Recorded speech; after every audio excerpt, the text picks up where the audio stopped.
cover, making it match the wallpaper behind it. And before I started, I said out loud, I'm going to take my time. And I didn't. I did it at the same speed I did everything else. But it turned out flawless because I got that +2. Well, that's why I jump in a couple minutes early on the stream and start the stream, because then I can take my time and get a +2 to my streaming check. Yeah, see, electronics, it works. Computers plus intellect. Yeah, it's times like this we can recognize where RPGs blend over into real life in a real and impactful manner. Yes. Yep, that's not what I don't want to look at source code. Yeah, source code. Yeah, no, that's not what I want to look at all. I'm in heaven, source code.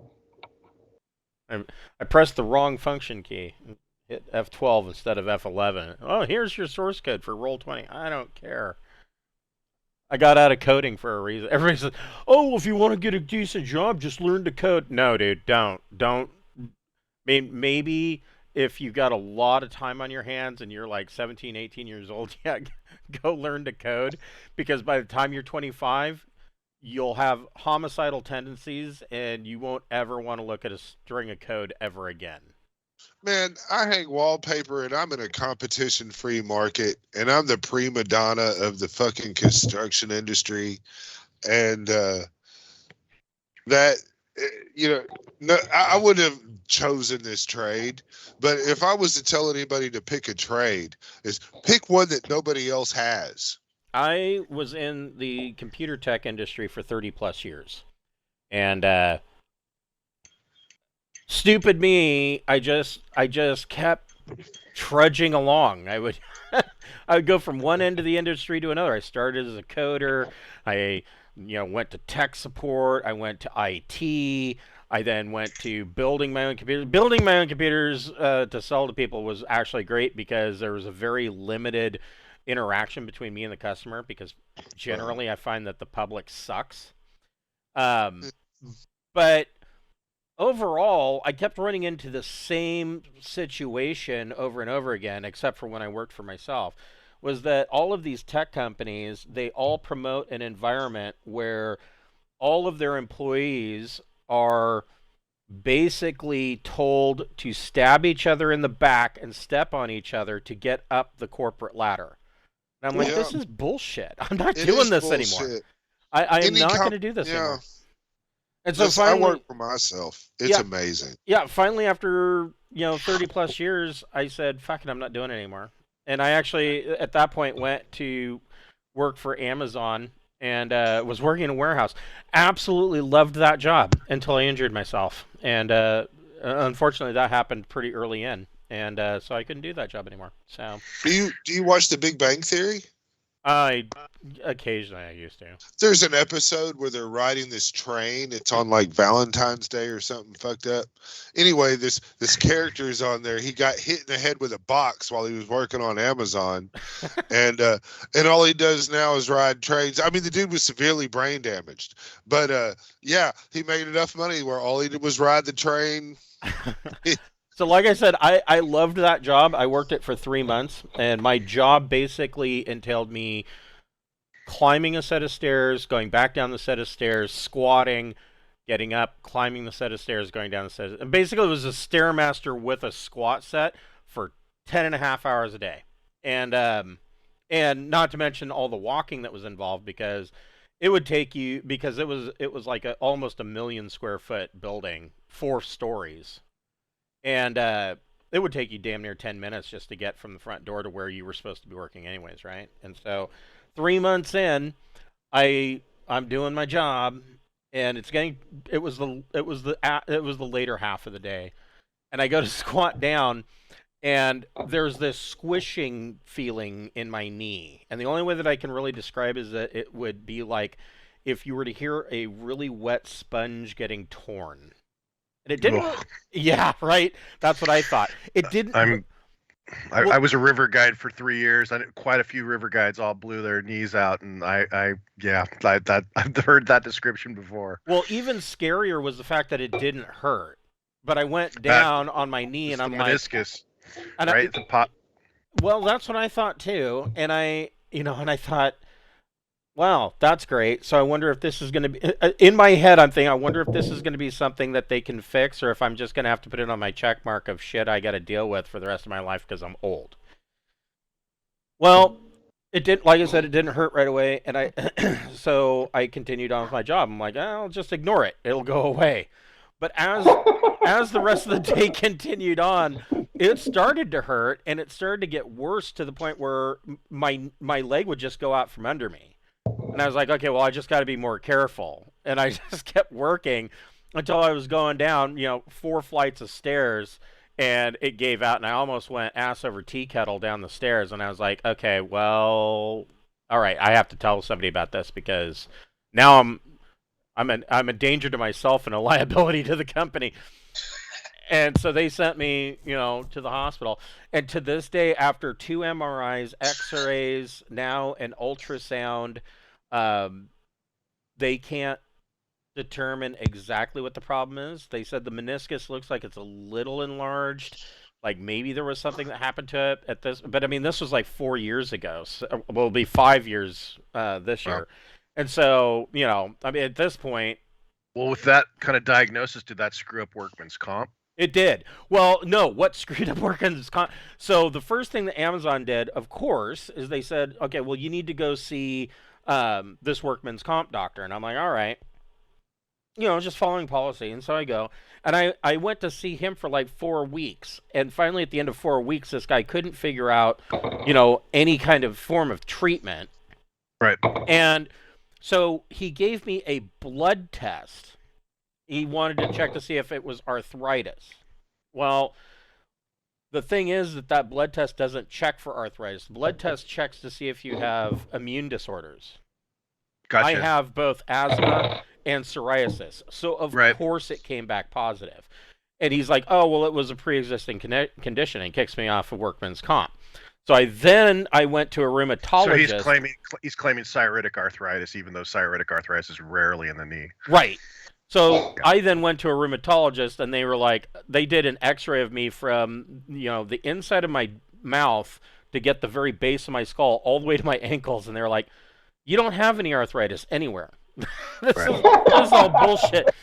And the doctor I just saw the other day who did the ultrasound, she's like, oh, well, we can see that there's some tendinopathy in the meniscus looks like it is a little enlarged. But after 4 years after the fact, and you're not having a flare up, it's really hard to determine. Right. And, she was like, I don't understand why this isn't on workman's comp. And so I explained it to her, and I said, she goes, I don't really know what the process for that is. And I'm like, I bet it's an ass ton of paperwork to get back, to reopen a claim that was erroneously closed. You have to file an appeal through the state. Right. Yeah. So it probably depends on what state you're in. But the hard thing is, without a solid diagnosis of this is exactly what it is and this is why it's causing this problem, with it being kind of it's a trick knee and it just kind of occasionally does this and we're not sure why, that makes it a lot harder. That's a very difficult thing, right? And that's where I'm at now after 4 years, that some days it's really shitty and that'll last for like 2 weeks. So what she told me is, she goes, next time it flares up and it's giving you troubles like that, she goes, don't call to make an appointment, message me directly through my chart. And she says, and then I'll get you in, we'll do a cortisone injection that's guided by the ultrasound. And that way, if it works, then we know that we targeted the right location. If it doesn't work, I mean, it's just cortisone. You're going to feel better anyways. But if it comes back, then we'll know. Because sometimes I guess inflation or inflammation can actually cause more inflammation. Like it swells up to the point where it irritates itself, and then it just continually keeps to irritating itself. So have you tried getting a cleric that serves a different god? I haven't tried that yet. I don't know. I'm just saying. At this point, I'm kind of liking the cocaine idea, but no, fuck cocaine. You want morphine, buddy? The goddess of morphine, or Biscalia, Blue Moon. represented her there in the Dragonlance series. She's a Yes. wonderful cleric. This is what you need. That bullshit cleric you're using now with his, doctorate and all that bullshit. Yeah, the based god on ibuprofen science. What sucks. the fuck, man? Yeah, man. You need to get a motherfucker. Well, and I had one. Have you tried blood magic? Well, I had one doctor who had me on tramadol, and I went to him and I said, Doc, this isn't even touching it. You might as well prescribe me Tic Tacs. And I said, can you give me something that works? And he goes, I'm not raising your medication. I'm like, I'm not asking you to raise my medication. I mean, this was in 2020. I'm like, it's 2020. I mean, you've got to have something better than tramadol. There's got to be something else. I'm not increasing your medication. So I went to my physical therapist, and she goes, well, if that's the way he's going to be, I was living in Oregon at the time. She goes, marijuana's legal. You could just go to a dispensary. Oh, yeah. And I'm like, that's a damn good idea. So then I made the mistake. I went to the dispensary, and because I used to smoke pot like it was like I was drinking water when I was in high school. So I go to the dispensary, and I tell them, I want the strongest shit you've got. And they're like, okay, you need 9-pound hammer. That's not a good idea. Yeah, that was a big mistake, man.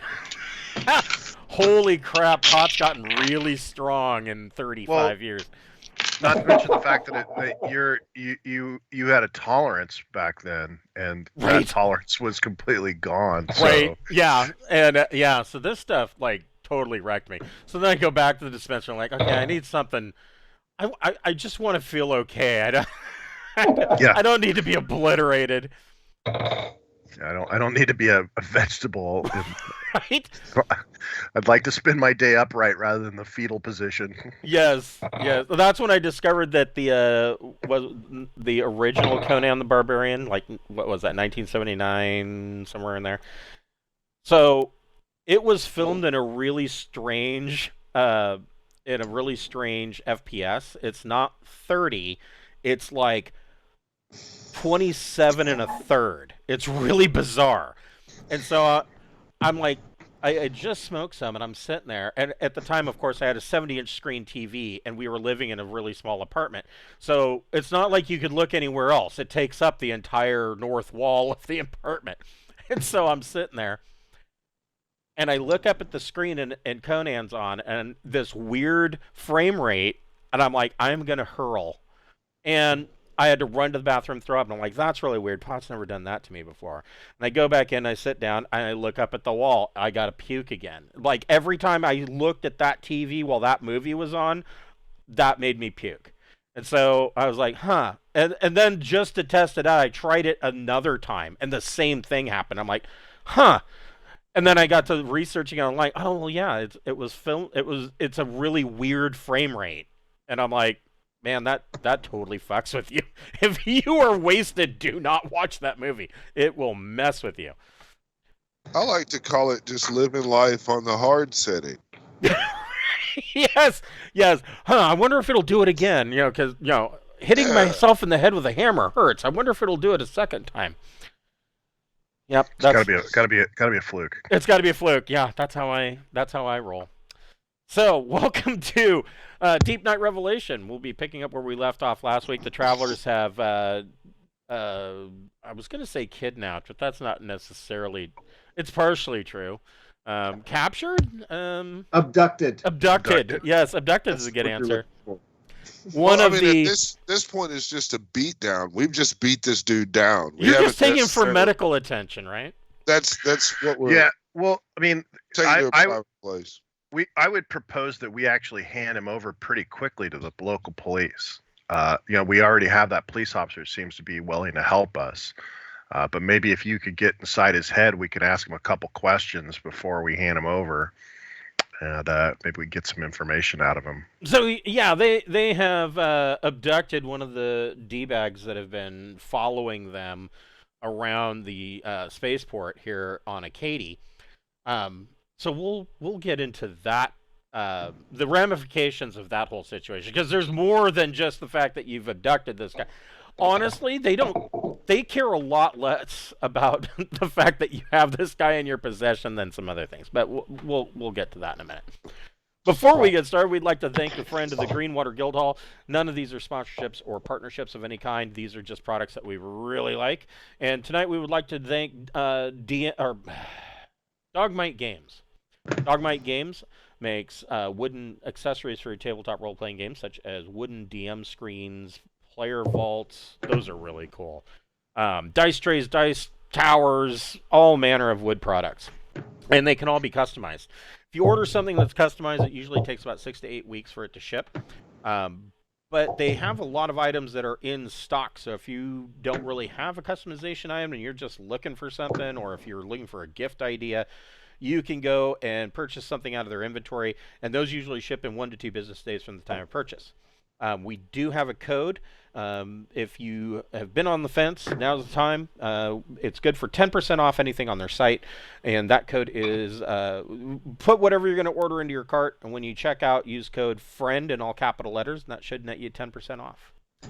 If you're a fan of our Traveler game, we do have a website via Obsidian Portal. It'll be in the description down below.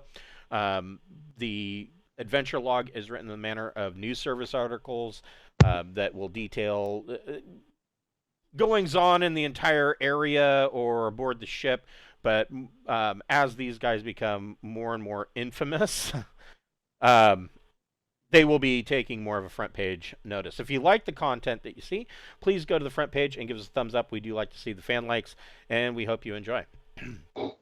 If you are a fantasy role player and you like old school Renaissance games, I have written the Brawnhaven campaign setting that is available for sale now on DriveThruRPG. Just search for Brawnhaven, and I hope you enjoy the content. We like it. So, you guys have captured this guy. He's going to be eating mashed potatoes and soup for a while. He's got no teeth thanks to a shotgun butt in the mouth that just laid him.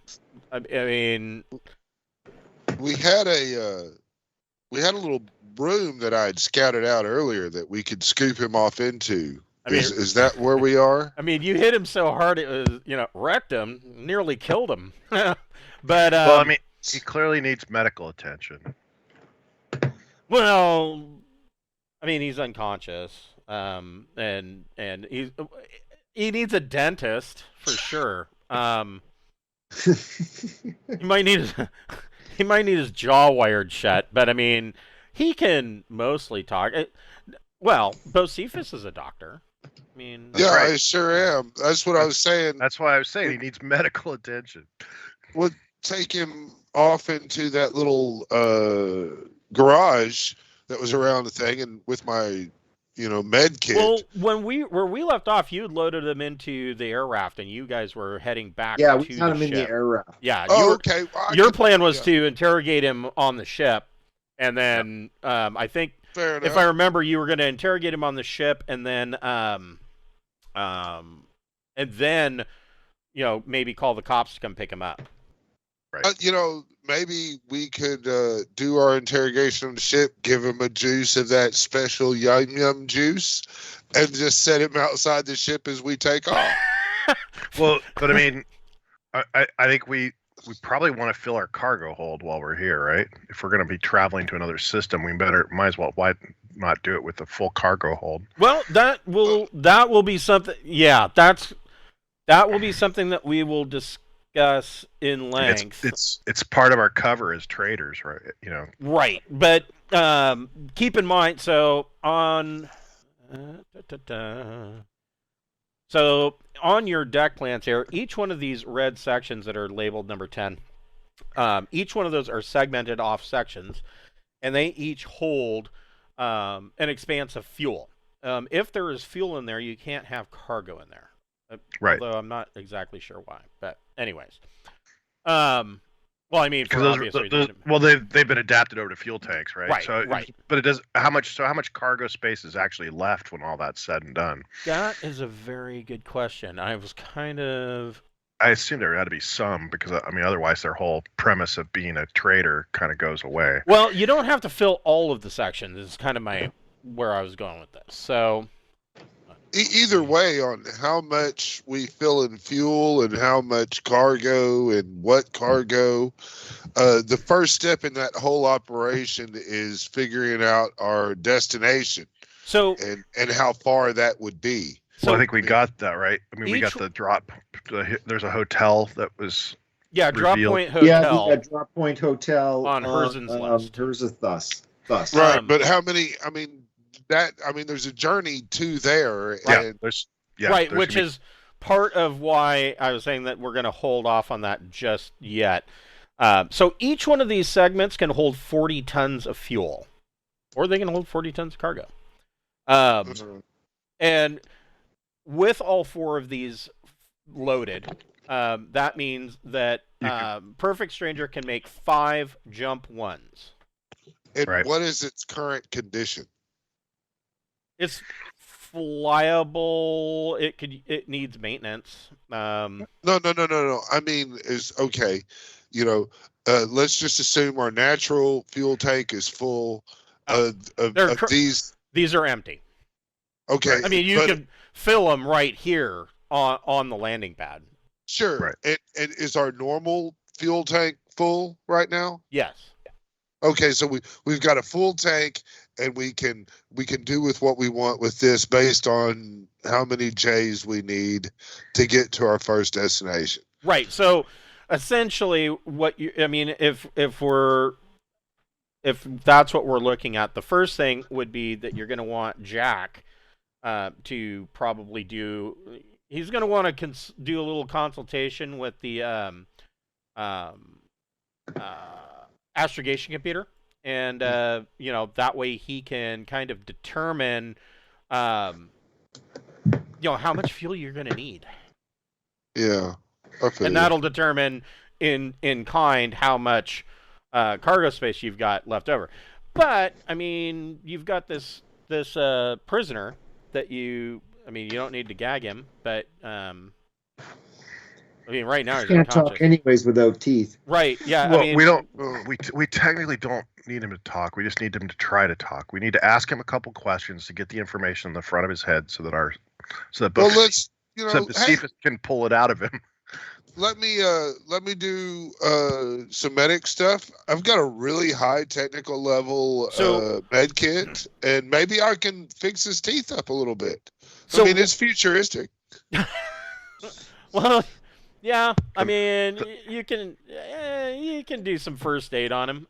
He's unconscious, so Bocephus, go ahead and make a medic plus your choice, either intellect or education. And while you're kind of in the back seat of this air raft, kind of fixing him up. I mean, his face is a bloody mess, so you're not going to get your deposit back on the car. It's going to have to be detailed.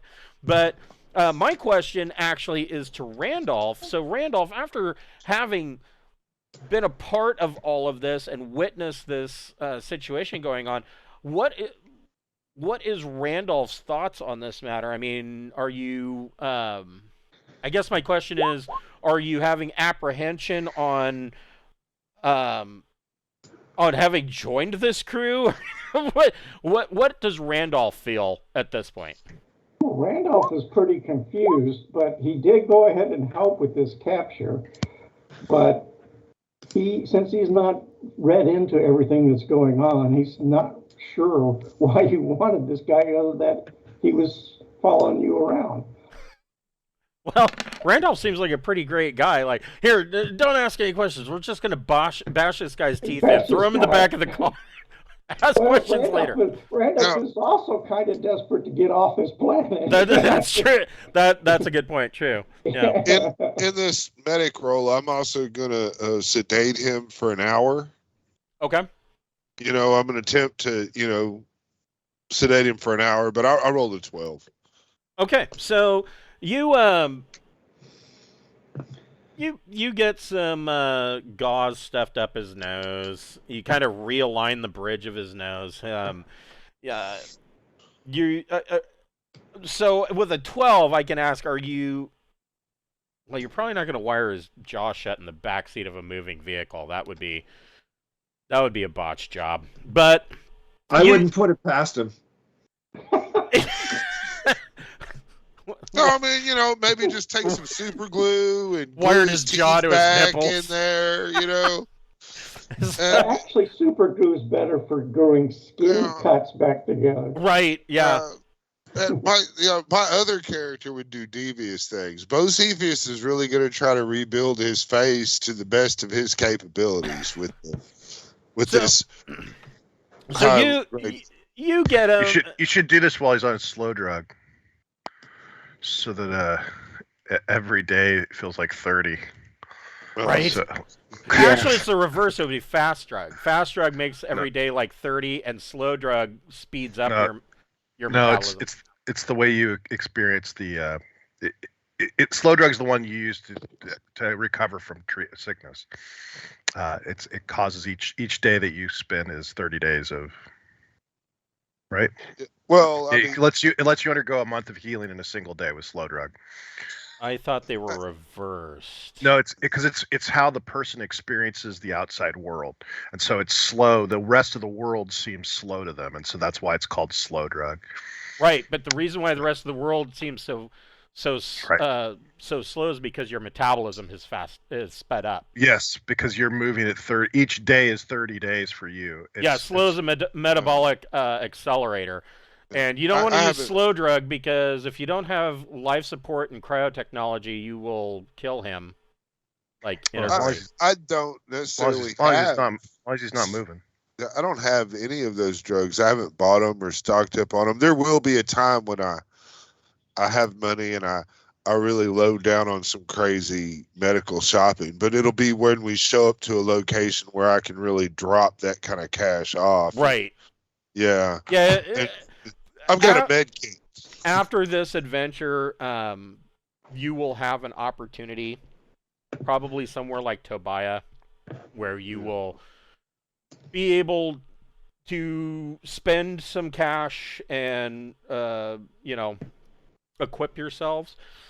And then there will be a small fast forward of probably close to like a year worth of that we're just going to completely bypass that year because it's going to be a year of trudgery of, I'm working on the railroad and, I'm loading containers and, getting into the groove of living life in the Rift.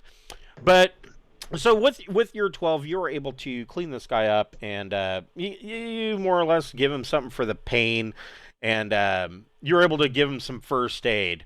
And he is unconscious because you did give him a nice sedative. And now, of course, though, because of the swelling, he does snore in the backseat of your air raft. And so you guys get back to Perfect Stranger.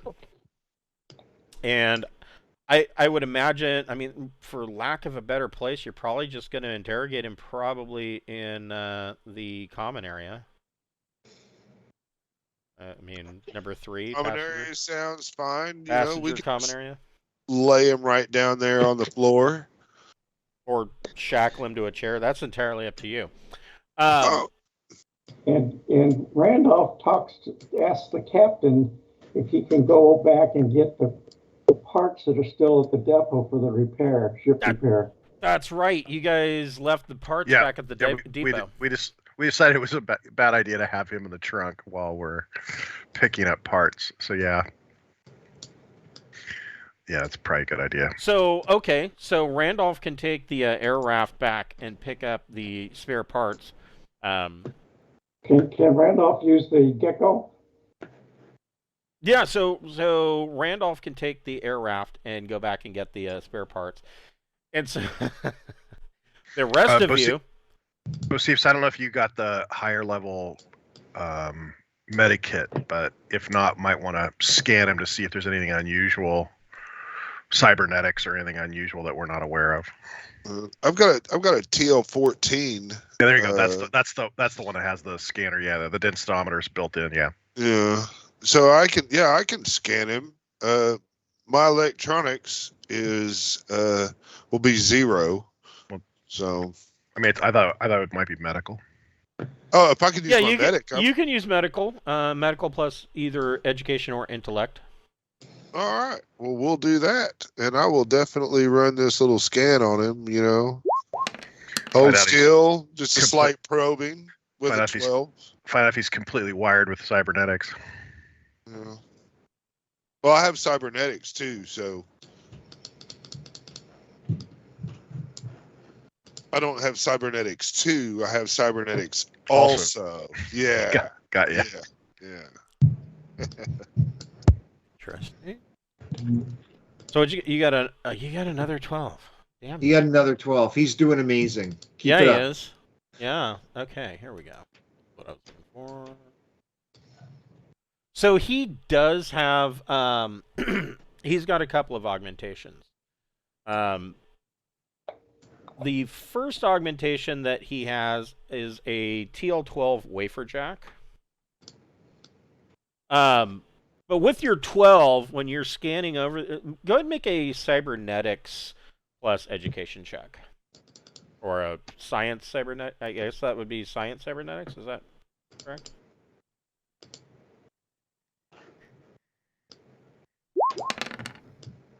There's a 10. So this we could try hacking his brain.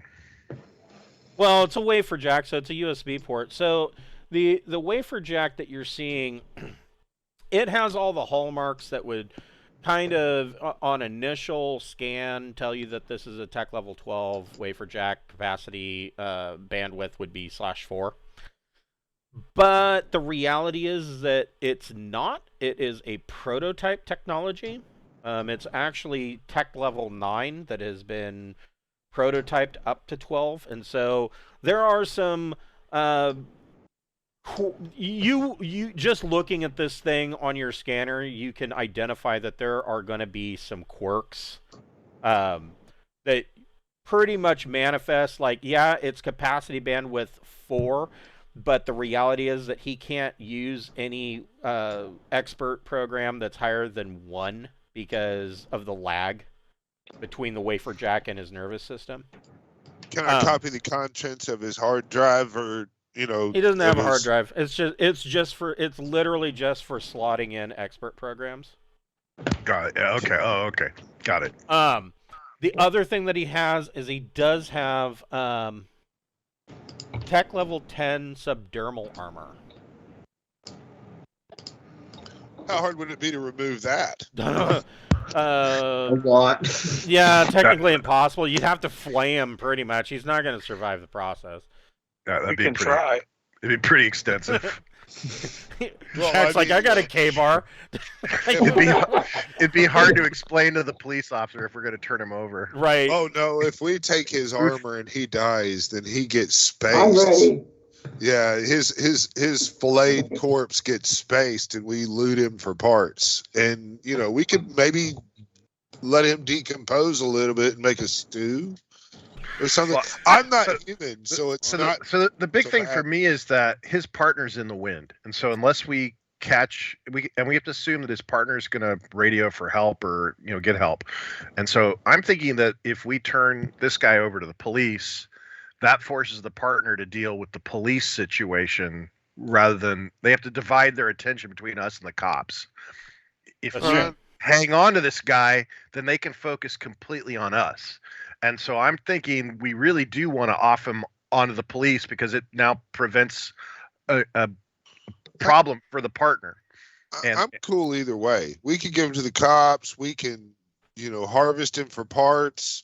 Right, but harvesting for parts that his partner and all of the forces that he represents, because we don't know who he's working with, can come after us. Look, we can remove his arms or legs and just call him Bob and just talk to him randomly as he sits on the bridge. I'm not worried about this guy. This guy is no longer a threat. It's his partner and all the people his partner's working for that are the potential threat at the moment. Right. And so I'm trying to figure out how to prevent them from being as big a threat to us as possible. And the biggest way I can think of is to give this guy to the police, let the police charge him and run him up, because now his partner's got to worry about getting this guy out of the police's custody as well as us. And it gives us an opportunity to slip away. We've provided first aid to him. He's still under. I mean, if that's the case, you can turn the dude over while we go to the mining colony and see what happened to our launch. It would be nice if you could get into his head and maybe get a few answers out of him before we turn him over to the cops. That's true. Well, I put 3 questions that would be really nice to know. So Yeah. you guys, the 4 of you, Sarda, George, Bocephus, and Jack are standing around this unconscious guy, looking at him as Jack, flips a K-bar in his hand. And you can hear that the comm system is beeping. There is an incoming call up on the bridge. Oh, there we go. Who wants to do that? I mean, if it requires a comms roll, I have comms 1. I can make the roll. But I'm not going to face. You're targets. not cutting through. I'll go take the call. Yeah, somebody who's got a persuade skill or somebody who can talk to people. We really lack that. Okay. So, Sarda, you head up to the bridge. Well, he heads up to the bridge. George, Bocephus, and Jack. So, what are you going to try and get a read on this guy while he's unconscious? What are you doing?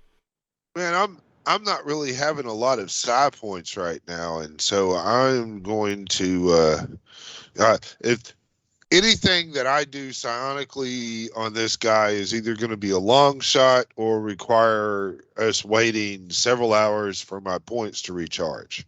So, I mean, that's where that is. How many points are you down? I'm down to 7, so I no longer have a psionic bonus, and so I mean, when you're talking about deep diving into, right? Yeah, no, I would try to wait till he's conscious, so you can ask him the question, get the information for. Yeah. No, Sorta wants to know, like, what did you do with the equipment you removed from our ship? Who do you work for, and where's your partner? They're just like 3 basic questions we just want to get answered. I'll have +1 on a roll to read the service thoughts. So and as a difficulty 8, I've got a decent chance on making that roll. Okay, but it's yeah. So yeah, if you want to make a read surface thoughts while this guy's unconscious, just to get that wouldn't be a good idea. Wouldn't be a good idea while unconscious. It wouldn't be a surface thought. You'd have to wait till he's conscious, ask him a question so he's thinking about it, and then ask, and then that's a surface thought. Yeah, that's the way I wait for him to wake up. So and in about 2 hours, you will start to regain 1 point per hour. Yeah, so. We can just let this ride while we go ahead and collect the parts and begin the engineering and all that and answering the comms. I mean, you got plenty of staterooms. You could just lock him in one in the meantime. I'll sit with him in one. Jack's gonna be like Jane. Oh man, you ain't lying for shit. I was gonna get me in here.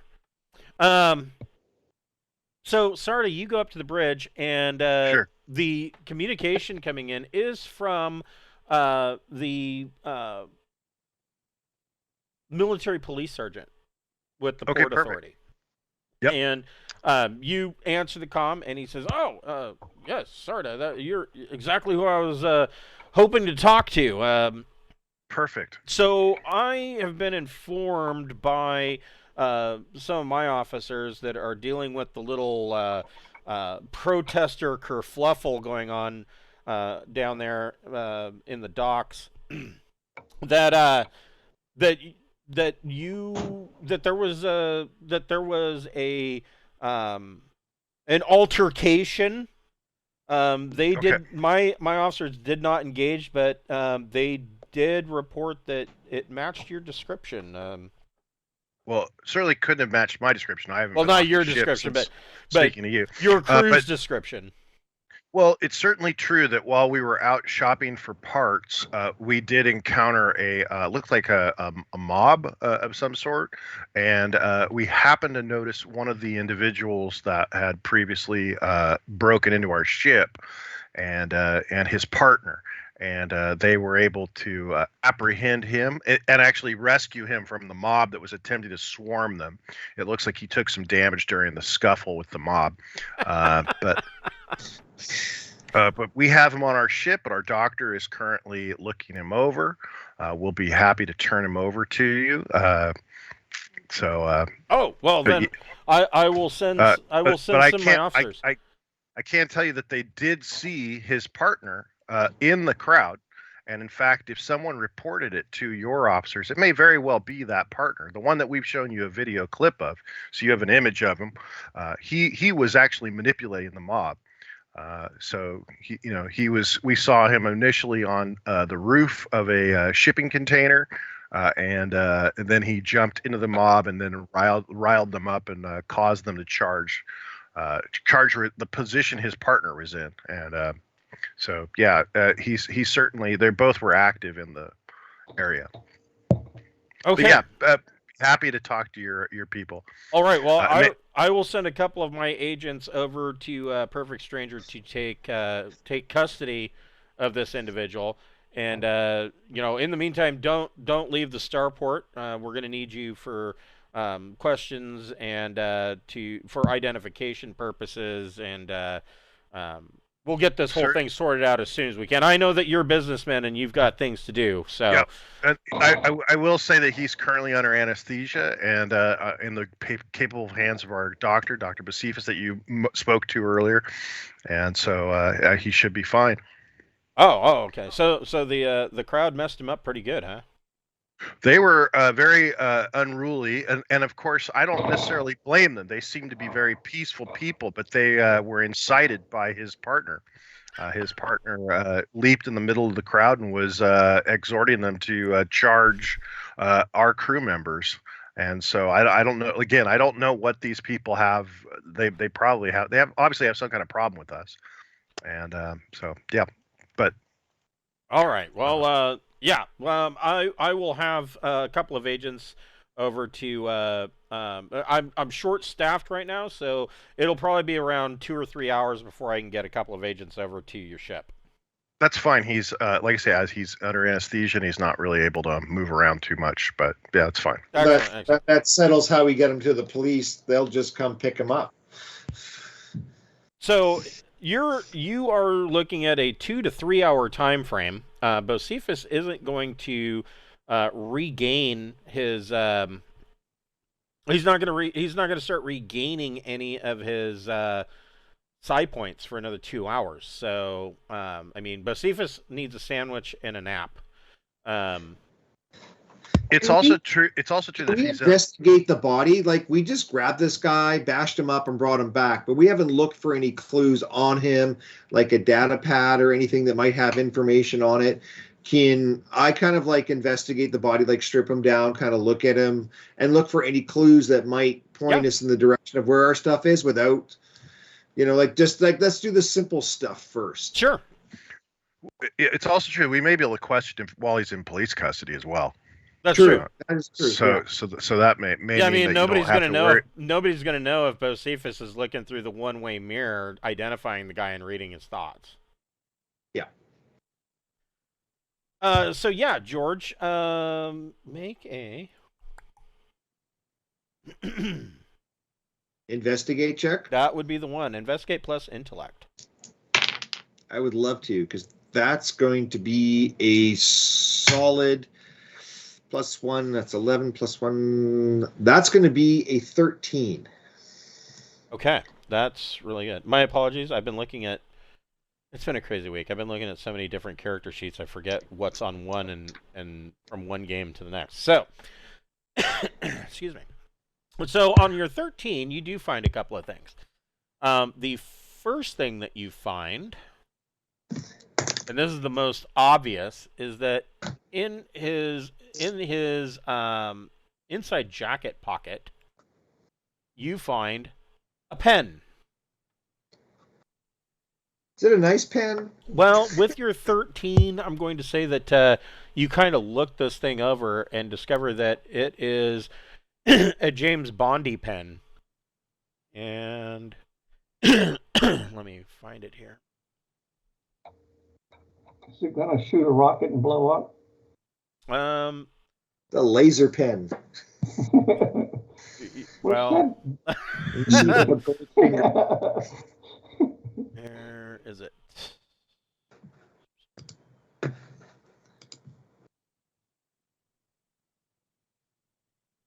Really?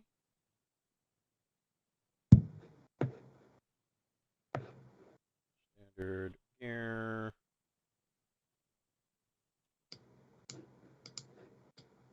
Huh. So yeah, what you discover is I thought I had an image of this thing, but I guess it's a pen. We all know what a pen looks like. But yeah, it is what is called a special project laser weapon. It is a tech level 12 pen that when you click the end of it, it has a range of 5 meters. Has a one-shot battery in it. This laser does 3D plus 2 damage. Okay, we'll just kind of put that in my breast pocket. Aside from that, the only other thing that he's got on him is a mobile comm.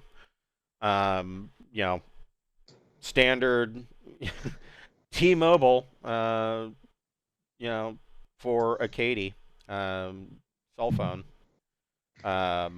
He does have a comm dot. I mean, if you guys are wanting to steal that. We're definitely curious. I don't know. I only have a 1 in computers. I have nothing in communications. For someone maybe to look over that phone. Okay. Yeah. I mean, maybe Randolph is good with the computers? Phone, or... I've got 1 rank in computers. I've got quite a few ranks in comms. Yeah, so maybe we'll wait for Sarda to get back. Or actually, mine's in sensors. Sorry, sensors and computers. That's where I'm. Well, I would imagine at this point, Sarda has made it's not that far of a walk. Sarda has exited the bridge. I was on the bridge. Yeah, I would imagine that you've probably walked back and to tell the great news that you've got 2 to 3 hours with this guy before you have to give him to the official babysitters.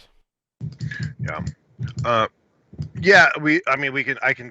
I can give it a try. If someone's better with computers, they certainly are welcome to it. But I only have a 1 in computers too, so I have an education of 11, so I'm at +2. Yeah, I don't have that education.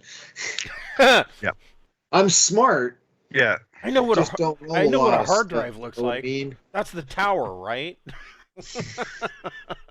All right, so let me try to open it. First, I'll just see if it's biometrically sealed. So I see if a thumbprint or something like that will open it.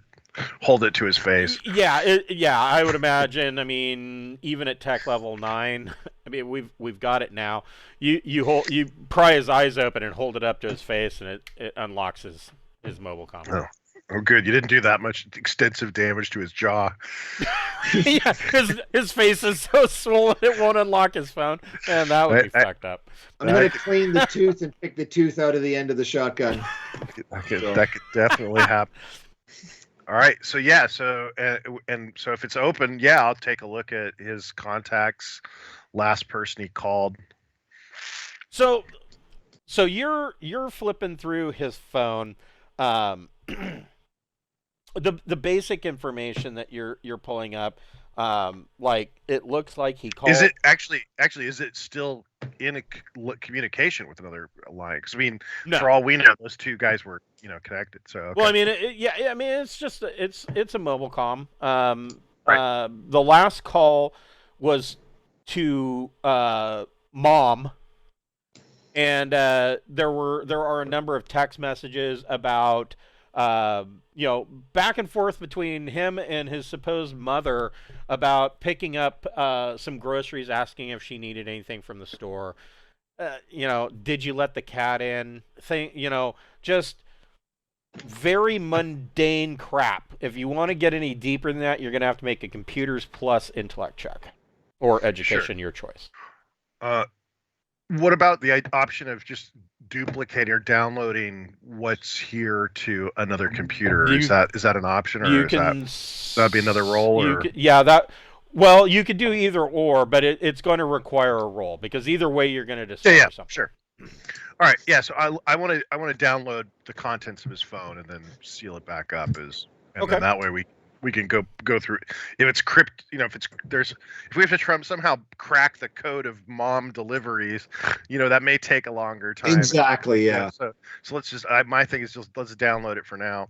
All right. So No bonuses, and so that's an 11. Okay, so you plug in the I don't. It's probably not USBs in the future. I would hope not. I hope it is at least fiber optic. Anyways, you plug in the cable and you're downloading fun. USB-C. Yes, So it's really USB-C is the future. Yeah. USB-Z.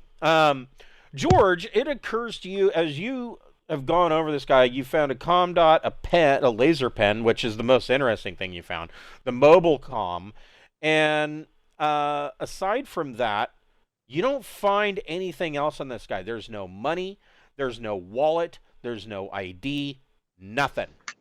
There's absolutely nothing to identify this guy that he ever was born on his person, aside from his son. He's a spook. This is a Black Op style agent. Is what it sounded like to me. Disappointed mother. Well, he's able to infiltrate. He's able to infiltrate planet customs and everything else. I mean, these guys are highly trained. I mean, he was using kung fu on you guys. He's got, yeah. I think this guy's, yeah. I'm picking up secret agent.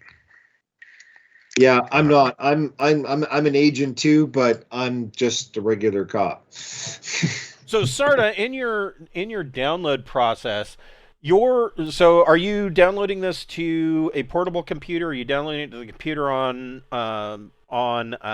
Perfect Stranger? Where are you downloading this to? Let's download it to a personal computer. I'm happy to use anyone's. I could use mine. I could use it. I'm nervous to put it on the ship because we still haven't left the port, and anything on the ship computer could possibly be looked at by customs or anyone else. So Sure. I'm hesitant to put it there. So I'll be happy to put it on my personal computer unless someone has a preference and I put it on theirs. I don't care. I don't have a personal computer. Man, yeah, Right, well, computers aren't my thing. All right, yeah, so I'll download it to my computer. Damn it, Jim, I'm a doctor. Yeah. Yeah, so I'll download it to my computer. Okay, so you, in the process of downloading it to your computer, you find a what tech level is your? I thought you had purchased a pretty nifty computer. What tech level is your? personal computer? I think I could have gone higher. It's a tech level 14. Yeah. With computer So 5. yeah, you've got one of the, if not the best. You've got the Asus of personal portable computers, and Oh, he bought a MacBook. So in the process of downloading, the mobile comm is reading that the download is complete. Your computer is saying that it is only 80% complete. Okay, so there's another 20% like partitioned off, possibly. So it's the restore partition for reinstalling Windows. So I don't know how much, because I know we're on a timer here, so I don't know how much time I'm burning already, but I'll start poking around trying to identify the other 20% that I wasn't able to spot.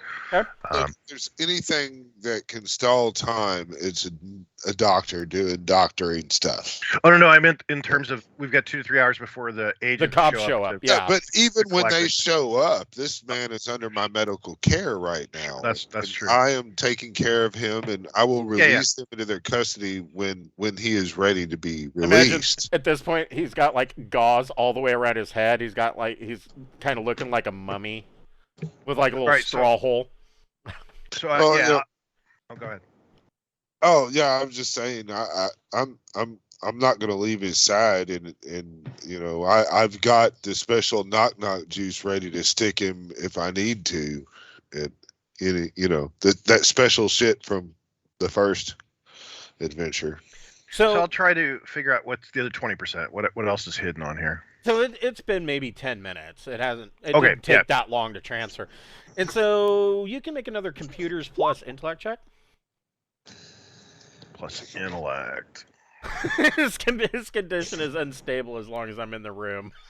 It's not as good. Only got a 7 on that one. So you are with a 7, you are able to determine, and you're kind of futzing around that there is a locked partition that you would have to hack into. Gotcha. And how long would it take to hack into that? In case I can, if I trying to figure out if I've got it margined for 10 times.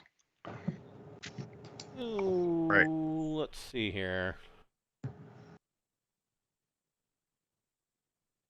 What? That's the wrong number of dice. Sorry. And I do not have any levels in intrusion on my computer. I do have security on the computer, but not intrusion. You're looking that it may take about 30 minutes. Okay, so that would be enough time to do a straight check. It wouldn't be enough time to do an extra. On your hacking attempts, you do automatically get it. This is a TL10 phone, so your laptop being TL14, you automatically get a +4 because of the tech level difference. Perfect. Yeah. So okay. So with 30 minutes, that's not enough time. It's too long a time to spend. I can't spend extra time, right? Because if I do extra time, that would be like that'd be 5 hours. So okay. So I'll try that 30-minute hacking, and so adding a 4, and so that's a 12. Okay.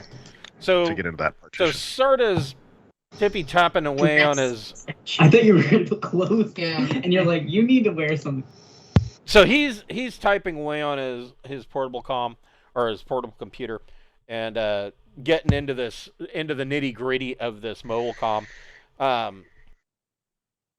Jack, what are you doing? Are you just kind of watching this idiot in the chair as he lolls back and forth in his unconsciousness? What are you doing? Yeah, I guess I'm just watching David after dentist. Getting ready to feed him soup. I mean, I'm not sure what your plan is. So, Randolph. Yes. You get to you get back to the parts depot. They have all of your parts ready to go. It is on the Starport tab because of well, you're not really. They don't really give you a reason why. Hey, Chris. Yeah. Before you throw any wrinkles, can I be with what's his name? With Randolph? Yeah. Sure. Just to be dumb monkey help. I would have done that. But I would appreciate it. Yeah. Because there's a crowd over here having a riot. Yeah, that too. So Randolph and Jack, you get back, and the guy at the parts counter is like, he starts to say, that will be, and then he says, oh wait, it's paid for by the Starport Authority. Well, that's peculiar, and he doesn't have any. There's no details on why that is the case, but he looks damn surprised. He's like, that's odd, He says, I can't imagine, what kind of situation you guys got into that Port Authority had to pay for parts, but man, they must have screwed up your ship. And but he's got all the parts ready, and they send you, here are the crates, you can load them up. And they're outside of this mechanic shop. There is still a police present. There are still protesters out there. And I mean, none of the protesters remember who you guys are. You get the distinct impression that most of them are not completely sober. There are, of course, some of them that aren't, but a lot of them just seem like this is kind of their full-time job. They just hop from protest to protest. They're waving their picket signs, and they kind of stand out and block the entrance. Yo, man, don't help the man. And you go in and you get your stuff, and you load it up into the back of the vehicle. Is there any additional spare parts that you guys, this is a full mechanics shop with spare parts. Now, keep in mind that does the ship have spares already? No. Well, how about 40 tons delivered? Yeah. That's not out of the question. I'm not sure what that would cost. Let's see. Oh, generally they're like $100,000 a ton. Yeah, but I you can't imagine they're going to put that on their bill. probably not. Well, I mean, can we get 10? I've gone through the ship some, and I think we need some replace the air filters and the water filters at a minimum. Yeah. I would say that you could probably Like we need to replace all of our platinum wiring. Yeah. Well, we're going to replace some of it anyway. Yeah, so I mean, if you want to negotiate for filters and wiring, Randolph or Jack or both of you can go ahead and make a persuasion check or deception check, your choice, and plus either charm or social. Probably charm, since social is probably not going to count much for you. Well, no, social would count for you guys out here because everybody assumes that you guys are a legit corporation entity, a corporate entity from the Imperium, and so If there's anything you guys are looking for your staterooms, 70-inch TV, there's a good time to requisition. Yeah, in fact, because of your Imperial status, I'll say that you can make your deception or persuasion check plus your choice, either charm or social. You can make that with a boon. So roll 3 dice and take the 2 highest. I have neither of those skills. You, Jack? Nope, but I'll try it. Go ahead. I mean, if you think about it, all right, if you take your time on something and you get a plus 2 then, yeah. Well, a 4 and a 6 is a 10. Yeah, but it's at a -3. Because I don't have any. Don't you have something in social or charm? Shit, no. I have 0 in Jack social and charm as my modifier. Jack is neither a social person nor charming. You've got a mechanic and a soldier over there picking the stuff up. Yeah. Yeah, I feel you. With- it is what it is. With a 7, the technician kind of looks at you and he kind of gives you this sly grin and he goes, well, if you were to, You'd pay the loading fee, of course. yeah, if you were to pay a loading fee, we could probably hook you up with 5 tons of spares. Yeah, there you go. And What's the loading fee at? I don't know. What do you think is fair for a loading fee? Give that dude 1,000 credits. This is bribery right here. So yeah, give that dude 1,000 credits and buy him a drink if you see him in the bar. and I'll do 50. Randolph pulls out his credit chip and sends him 1,000 credits. Okay. Yeah, he's like, well, yeah, I'll just go ahead and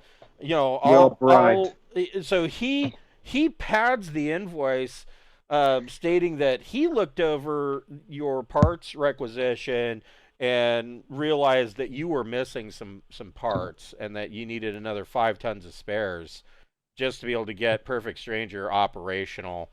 And he pockets that 1,000 credits, and there's no mention of any kind of loading fee on the invoice. And he says, all right, I will go ahead and bill this to Starport Authority, and you have a nice day. And I lower my cash on hand by 1,000 credits. I say you as well, and thank you very much. No, we have some ship funds now that we will be happy to reimburse you with. I mean, a little bit of bribery goes a long way, right? So Yeah, it's that or putting in a cappuccino machine in his office. That's another. Right. Yes. Actually, he prefers Mai Tais. Well, yeah, but usually it's harder to put a Margaritaville margarita maker. A lot of corporate offices don't like that. Well, he spent a lot of time. Randolph spent a lot of time on a scout ship, so I'm a courier. I'm sure that he had a Margaritaville. Nothing else to do but drink, man. Especially since it's almost all automated. Right, exactly. So you guys load up the air raft and you start to head back. So Sarda, after about 30 minutes goes by, you are able to download finally this final section, and in this folder, mostly it is photographs. Okay, that makes sense. Photographs of Perfect Stranger, photographs of well, there is a photograph of the intelligence computer core. Right. There is a photograph of a series of documents that just like a very fairly thin manila folder of basically a crew manifest, paper documents, visas, things of that nature, things that can't be screwed up electronically. Right. I mean, whether we're in the future or not, paper is probably never going to go away, and that is one of those examples. There's photographs of members of the original crew of Perfect Stranger from these manifests. Okay, that'll really help us possibly here. And beyond that, there is some electronic data that seems to the data logs and whatnot that were downloaded from the Astrogation computer are on this 20%, or at least the important parts that they would be interested in. Not any of the stuff that you guys learned, because they couldn't crack the codes. There's just got it. They're not capable. But basically, they were logs of where Perfect Stranger has been. Cargo manifests, things of that nature. Nothing really damning, but this was all in a locked partition, hidden partition. So we know that there were certain bypasses that were put in place so that our ship couldn't take off, that we were having to work on. I'm not 100% sure whether we believe that these guys put those in or whether the original crew put them in. If these guys put them in, are there pictures of the work they did? No. Okay, that would have helped us a lot if there were. Yeah, that would have been beautiful. Yeah. So okay, I guess we can't be completely lucky with everything. So what I want to do is I do want to delete the picture of the computer from. Actually, no. Let's leave his phone alone. Let's not mess with it so he doesn't necessarily know that we got into the partition. So yeah, I'll just return it to his pocket, and now that I've gotten everything off of it, I can let him think that we didn't mess with it. Okay. And then I can play around with the data I downloaded. So about another 15-20 minutes goes by, and Jack and Randolph return to the ship. They've got the parts plus 5 tons of spares, and Randolph, of course, I'm sure wants to tell his story about how he's now 1,000 credits lighter. That's right. That's fine. We have the ship funds to replenish that. That's not a problem. Okay, so Randolph, you get your 1,000 credits back. And I don't. Are we keeping track of that money that we discovered? I don't know if we've got. Yeah, you've got $100K in hard currency. And then we have another $200K that we were given from the ship, from the customs guys. Correct. So yeah, we'll just give you the 1,000. I don't. So I already removed the ship's credit. The what credit? The ship's monthly credit. Just take it out of that. Out of the 10,000. Yeah, we can. Yeah. Yeah, because I mean, 4 of you have a 10,000 credit monthly credit line that is payable through the Bank of Amondiage. Okay. But it is a credit line. We might want a handout that we can keep track of all this money. I know, because I know I paid money to get the ship out of Hawk, and then I pulled that back out of the coin, the silver, the money that we found, So, and then we were given the 200,000. So I've already dipped into that 100,000 I once. actually have. So let's see here. So yeah, you've dipped in. For the So amount of money 10 that they so charge. so you had each of you has a 10,000 credit, or I'm sorry, not each of you. Each of you was given 10,000 credits hard currency. The total for the group, you have a 10,000 credit line of credit through the Bank of Amondiage, and you found. Hold on here. You found 100,000. I'm going to keep that on a separate line. You found 100,000 in hard currency, and then you got 200,000 credit. So that leaves you with 209,000 credits on your credit chip. And you haven't touched the line of credit at all. Perfect. Okay, cool. So we'll be happy to. We can provide you. Do you want cash or do you want currency? How do you want credit? We could do either.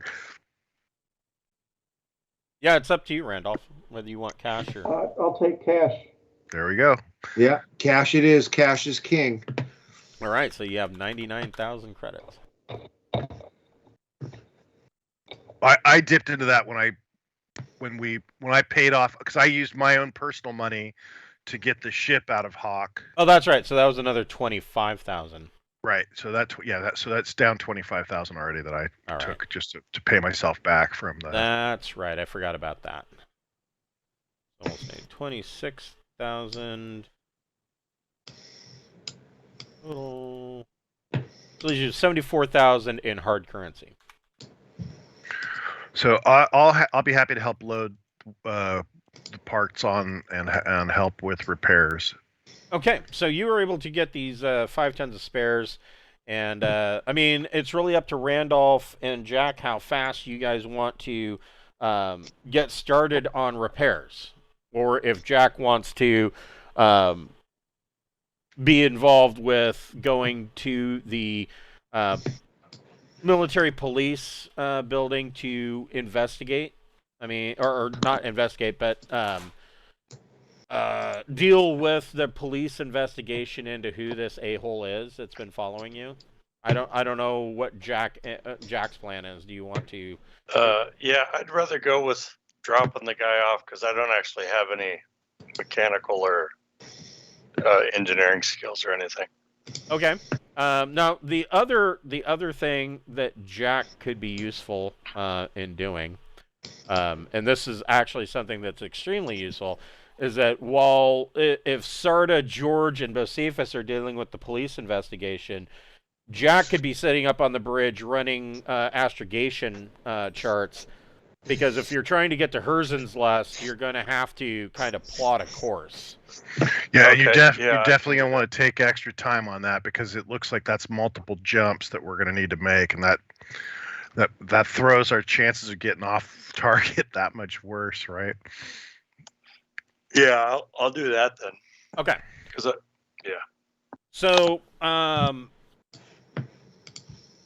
So enough time has gone by. This guy is starting to rouse a bit, and there is a there's a casual knock on your airlock door, and there are these 2 military police guys that have shown up. That I mean, both of them look like they really need to find a better tailor. They're big boys, and their suits don't look like they fit very well. They're very tight. Is there any way to kind of like just stall them? If I'm go gonna- up and make up some cockamamie story. I'm going to call the guy who spoke to me, Okay. and I'll just say, so it looks like your 2 guys showed up. Do their uniforms normally fit so poorly, or are we dealing with someone possibly wearing the wrong uniform? He starts to laugh and he says, "Yeah, those 2 guys.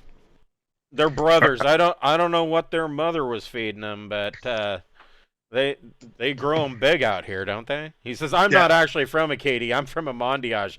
He says, I ain't seen no kids that big over there. I mean, those two boys, they're only 22 years old. They're twins. Okay, perfect. I was afraid somebody jumped your guys and just grabbed their uniforms. And he starts to laugh. He says, he goes, I actually dare somebody to try to jump those two. Oh yeah.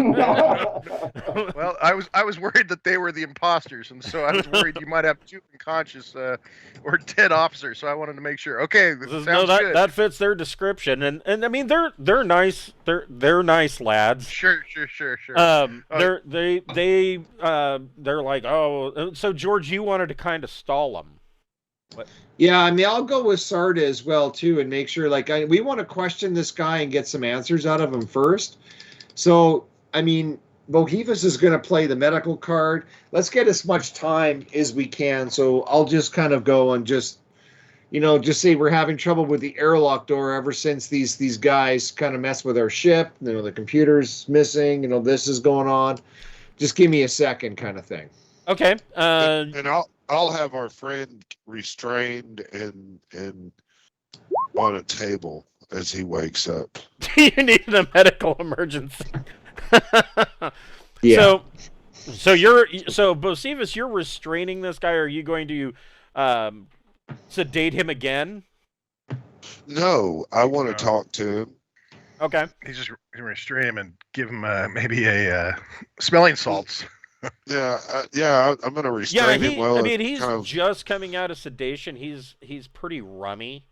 And, I mean, between the fact that he doesn't have any teeth anymore and that he's, coming out of heavy sedation, you're not quite sure what he's saying. It sounds like he's got a mouthful of marbles. All right, well, I want to try to read his surface thoughts. Okay.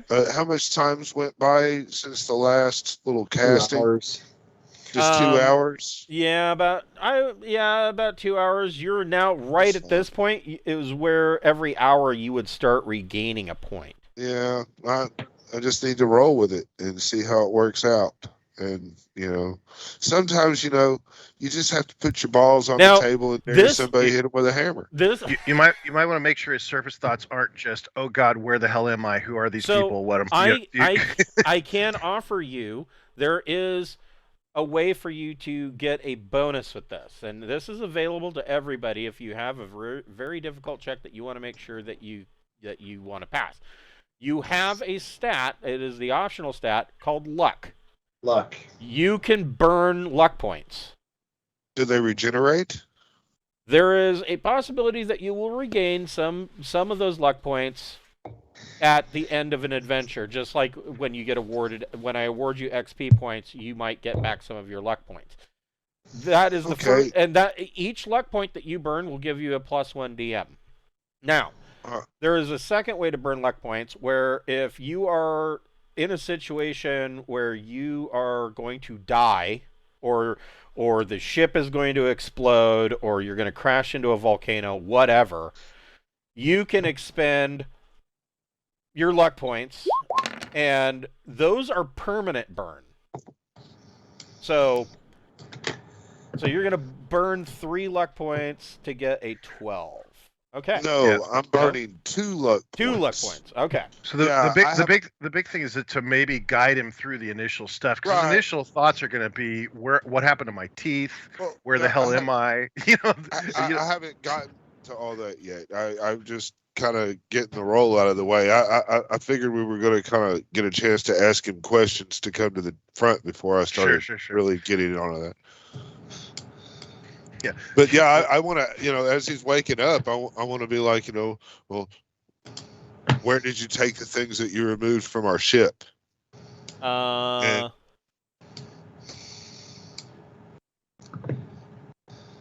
your first question is, where are the things that? Yeah, where did you take the hard drives to our ship? His surface thoughts are that. He is part of an intelligence team, And they are agents of the Amandiage government watching a suspicious ship in case its owners return. Okay. You get 3 more questions. You guys can converse amongst one another on what you think those other 3 questions should be. I think we already got the questions. I mean, we have what did you do with the equipment you removed from our ship? We kind of understand who he works for now. Yeah. We wanted to know where his partner was, but we really want to know where our stuff is. That's the big one. Yeah. We really want to know where it is. Who did you give our? I mean, the only thing that you're really missing is the. I mean, when you say you want to know where your stuff is, what stuff? The stuff that was stuff the out of hard vault? drives, the stuff Really? out of the vault. okay. Those could be 2 separate Well, I questions mean, if we want. To our knowledge, they didn't actually remove much, and so the only thing that we physically know that they removed was that object, right? That hard drive. Right. Well, I mean, there were the contents of the safe, but I mean, you now know that the contents of the safe really weren't that important. They were Right. were travel Paperwork. visas and paperwork, and Right.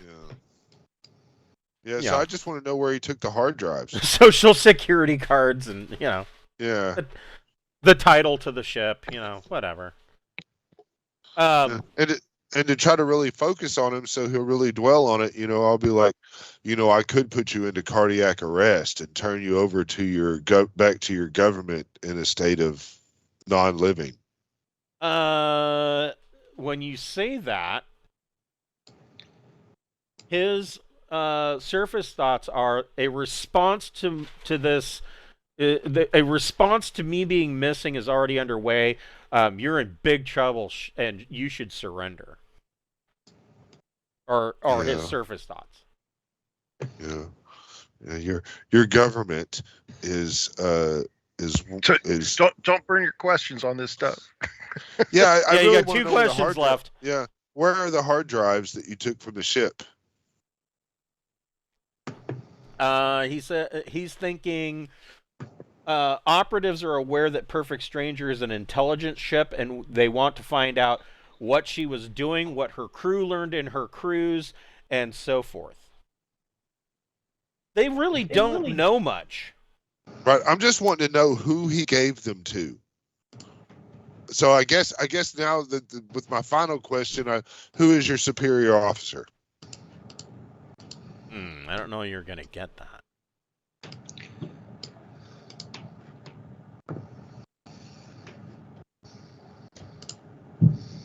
You ask who his superior officer is. Mm-hmm. Who do you report to?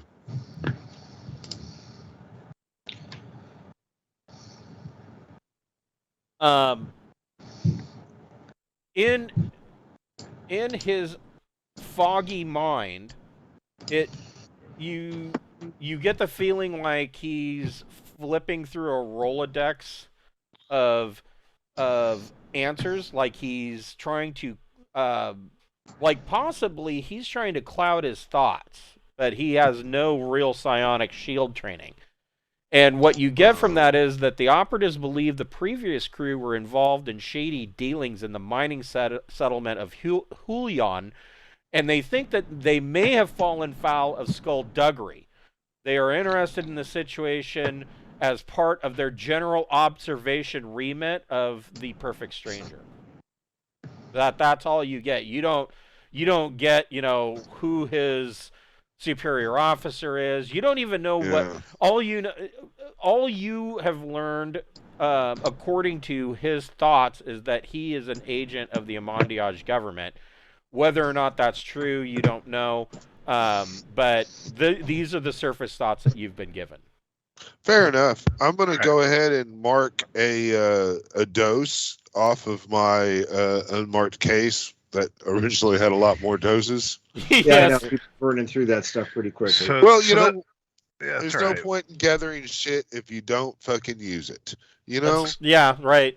I mean, that's half my that- problem when I play online RPGs is that I have an inventory that's full of potions because I'm always saving them for when I think I really need them. Yep, And and I don't do that. and then I give never him use them. Yeah, his memory going away right now will do nothing but help us because he can't recollect that he's the only real witness that we bashed his face in. And if he took severe head wounds that caused him to lose his memory and it's really more damage than what it looks, then then that's the best for us. Plus, we've already explained that he's under sedation. So Yeah, so the fact that he's going to be punched, he's not going to be. If he wakes up mildly retarded, that's really not that big. Well, he took a hit to the blow to the head. That's true. Yeah, that's true. some Yeah, massive blows to the head. Blow to the head, and then he's under sedation. It's gonna be a while before he's conscious and sensible. If you want him to heal faster, I highly recommend castration. It will speed the healing. So I think you know this from personal experience. Oh well, no. I mean, he's a doctor. Yeah. I read it once on a blog. It's the latest theory. Yeah. So if these guys are government agents and they've had the computer for a while, I mean, we can probably assume that they've turned it over to a computer guy, right? Whether they could get into it or not, either, we could also assume that they've gotten into it. So right. I think it's. So I will cut through the speculation and nonsense. You have learned something important, and the important thing that you've learned both through reading his surface thoughts and going through the mobile comm, you've learned that these idiots don't really know anything. Right. They don't. They can cause us problems. Yeah, they don't. They don't seem to have any. They don't know what's in the hard drives, and certainly none of that data has been decrypted and is on the phone. That's what you know. Okay. These guys will be on a need-to-know basis. Anybody that knows anything is higher up their food chain, and I mean, none of us are really planning on being here to find out who really is high up the food chain. I believe we're really just soaring up to leave anyway.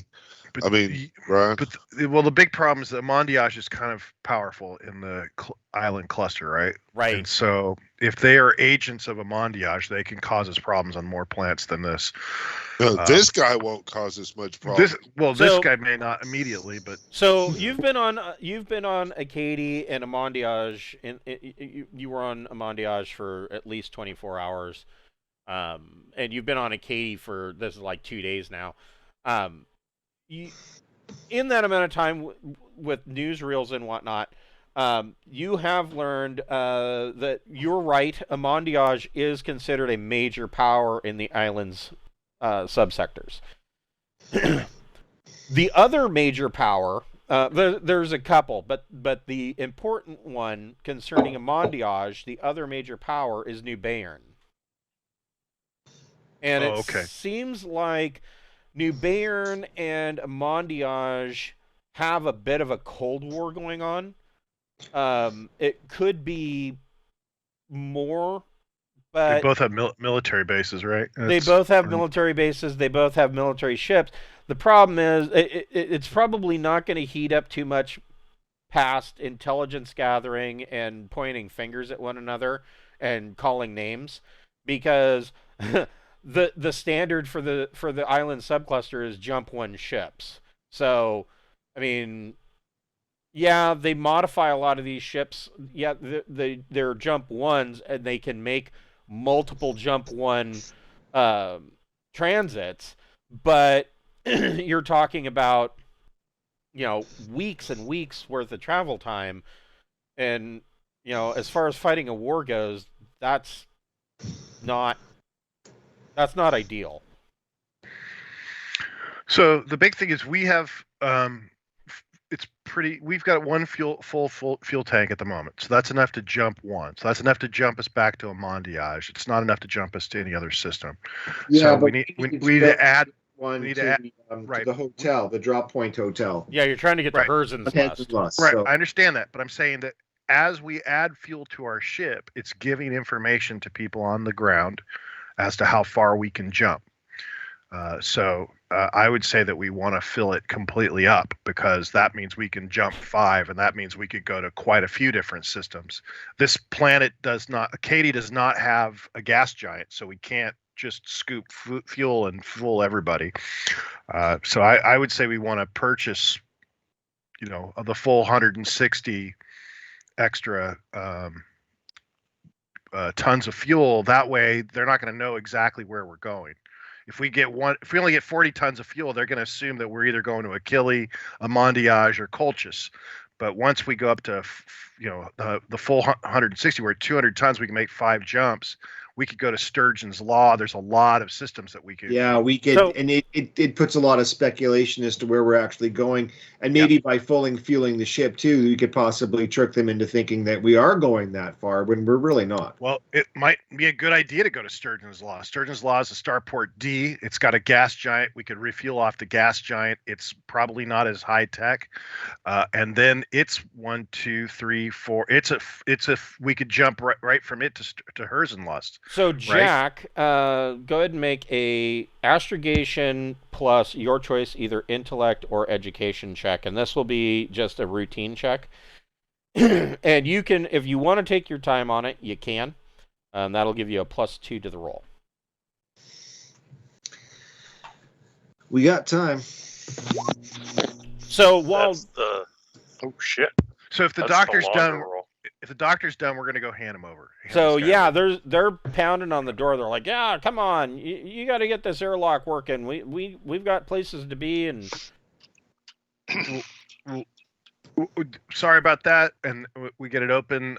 And if we can affect it to make it open like part way, so that we give a little credence to the fact that it's busted. So if that's a possibility. Yeah, I mean the guy kind of the first of the two of the twin brothers steps in, and he kind of laughs and he goes, "Yeah, you really need to get that airlock checked. We've got protesters we need to turn into profitable voters."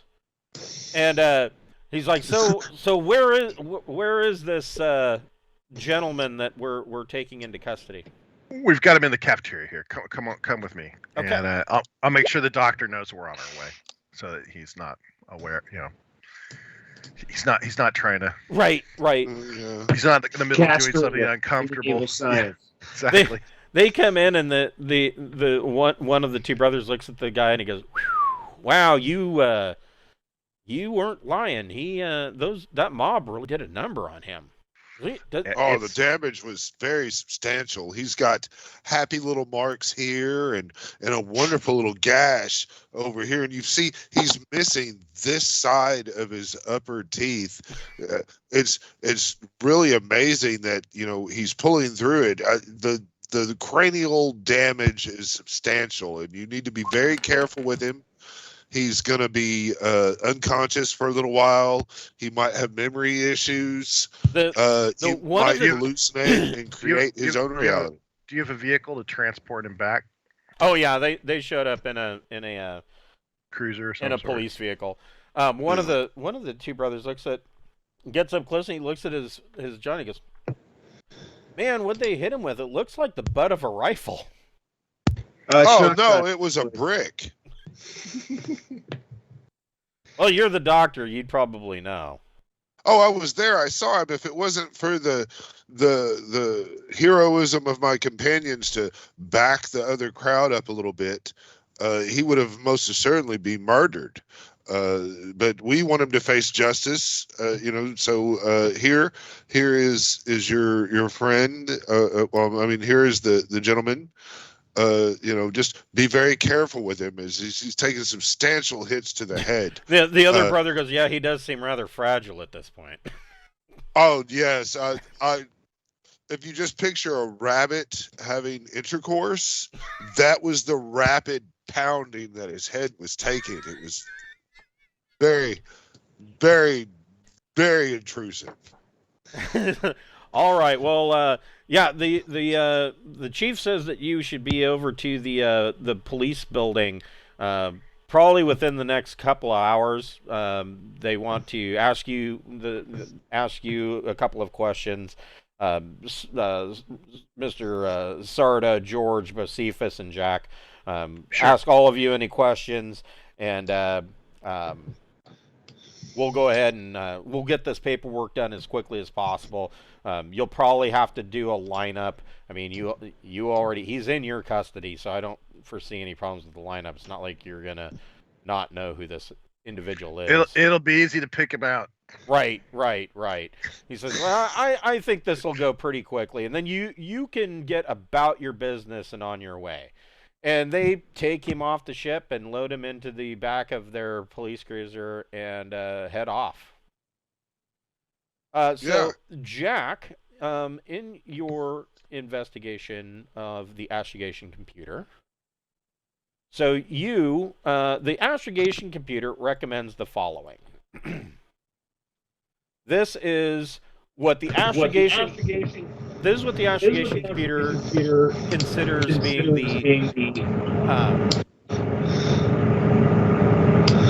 the most safest route.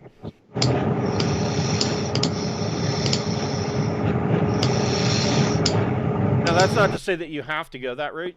Like you said, you could head straight to Sturgeon's Law. I mean, you've got 5 jump 1s available to you. So, however you want to go, but this is what the safest route pops up in the astrogation computer.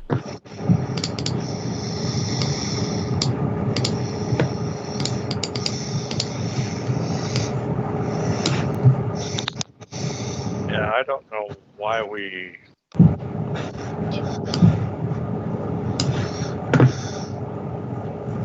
Boy, that's going to take a long time.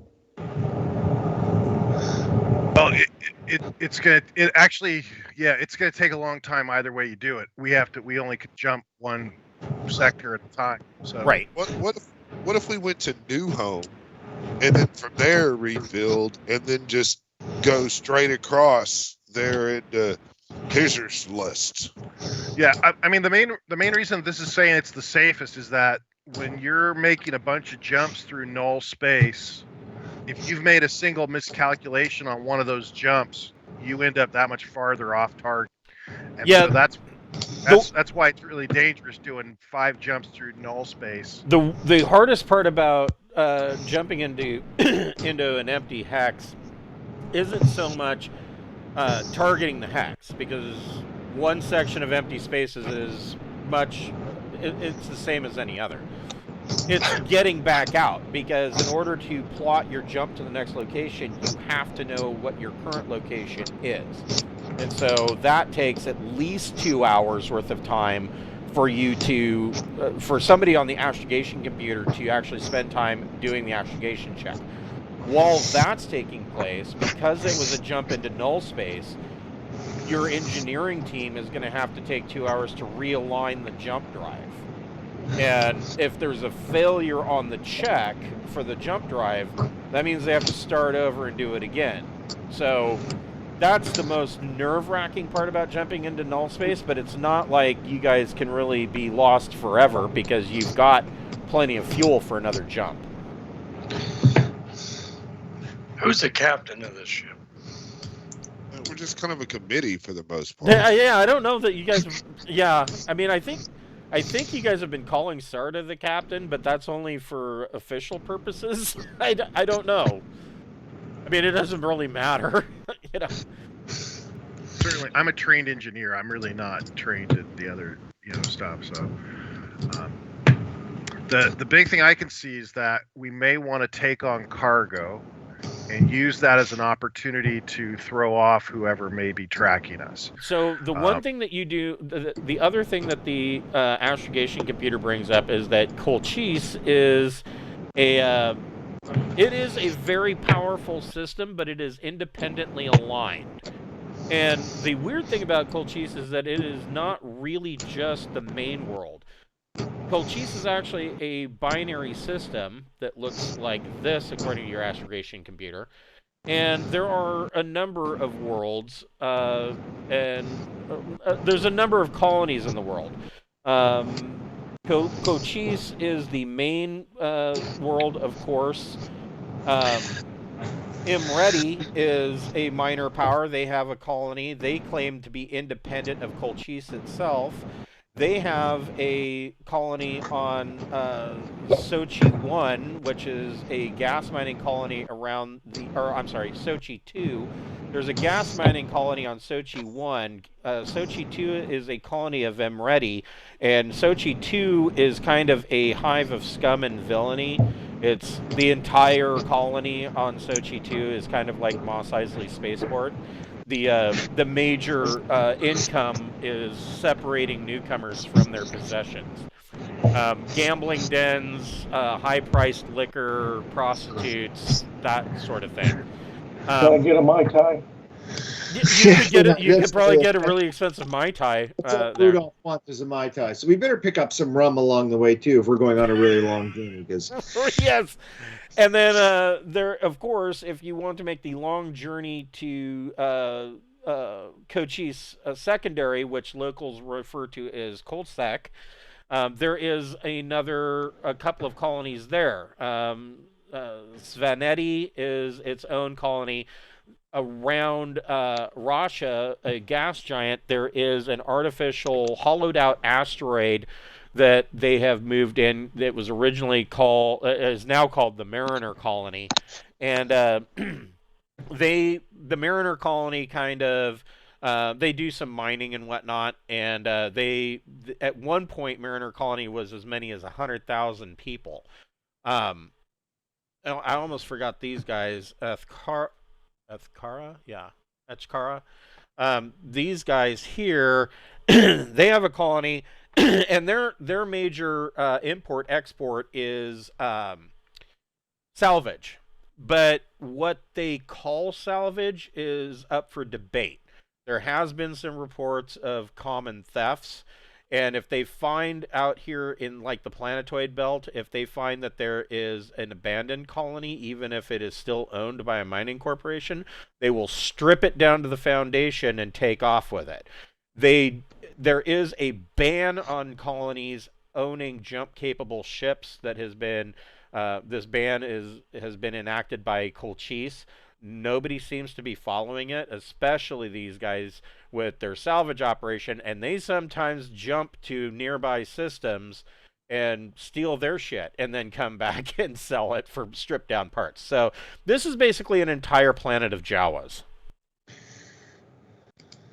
So Great. That's Colchis. But honestly, if you wanted to do some speculative trading, this would be a good place to do it. You could pick up cargo here and ship it to New Home or Sturgeon's Law or anywhere else that you wanted to. This would be an excellent spot to do it. So my thinking on the cargo is actually to use it as a blind, to say that we're looking for cargo to ship to Sansteer, and Sansteer is off your map. It's up here, I believe. It's up in this corner. But it's within 5 jumps. I have a better map here. I will give you. Well, as long as nobody's objecting, then it looks like that's our route. I would say let's not. Let's jump all the way to Sturgeon's Law. It's 5 jumps without. Let's do the hard method. Roll the hard sticks, okay. Go all the way. I mean, the real hard method, though, is if we just kind of do the quick jump to this system that he just showed us, and then make the stretch all the way across to Benson. And then go down, because I mean that's the closest to a straight line to So my thinking is that if we're being hunted by a government agency, the moment we show up anywhere, they probably have people in these areas that are on the lookout for us or on our lookout for our ship. Yeah, but here's the thing: is that they're not going to know that we're coming. They won't. It's not like they instantly communicate with somebody and then they're jumping today and then they're waiting for support. You are correct. However, our ship is a known ship to this government agency, and they have been known about us for quite a while. It's not just known to a government agency; it's known to an intelligence agency. Correct, an intelligence agency that is pretty powerful in this region. So the moment we show up anywhere, they get a good idea of what direction we're headed. And so my thinking is, I basically use my broker zero to basically look for goods. I'm trying to find what would sell well on Sand Steer over here, and I buy the 40 ton. I guess we have like 30 something tons of cargo space once we completely fill up. So we completely fill up. We look for cargo that would sell well in Sand Steer. That means they're not going to expect us to show up there for 4 or 5 weeks, and then we jump all the way to Sturgeon's Law. Well, And then- and typical procedure is whatever system you're leaving, you would file a flight plan. Right. So, I we mean, file your jump plan would be that you're heading for Sand Steer. There's no law saying that you have to follow that Right. jump plan, but yeah, so we file that jump plan, buy the cargo for Sand Steer, then make the jump to Sturgeon's Law, and then from Sturgeon's Law we make the leap right to where we need to go. And that way, I mean, if that's 5 weeks later before we show up, it means that they've got to send ships everywhere to try to spot us. I would think that Cochise would be one of the places they would immediately, once our ship takes off, we can assume they're going to have people taking off from here too, going in different directions. Man, and their ships may be more than jump one. When I was reading about it, I was really hoping you'd go to that moon.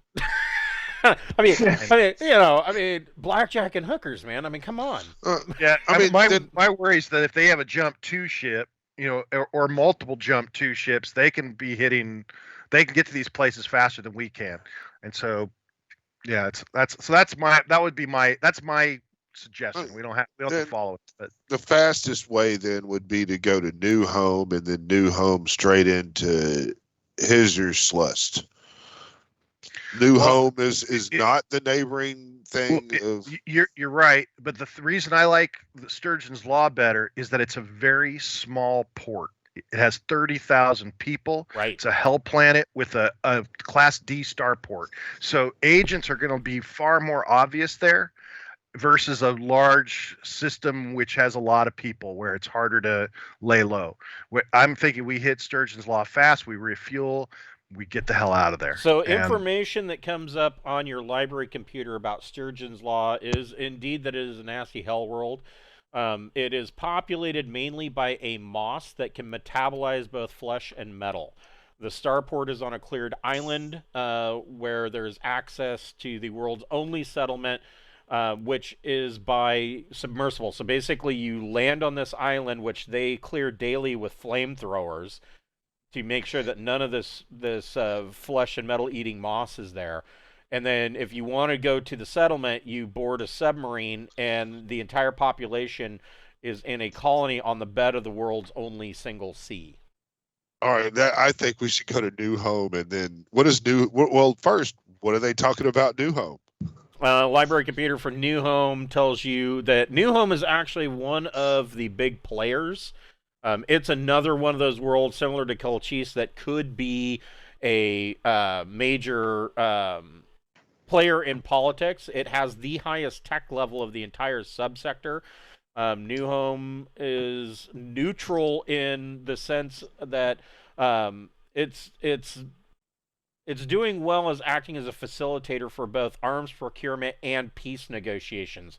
So they're they're Switzerland. We're doing the banking, and we don't want to get involved with any of your shit. And so they are basically neutrality compared to Amondiage and New Bayern.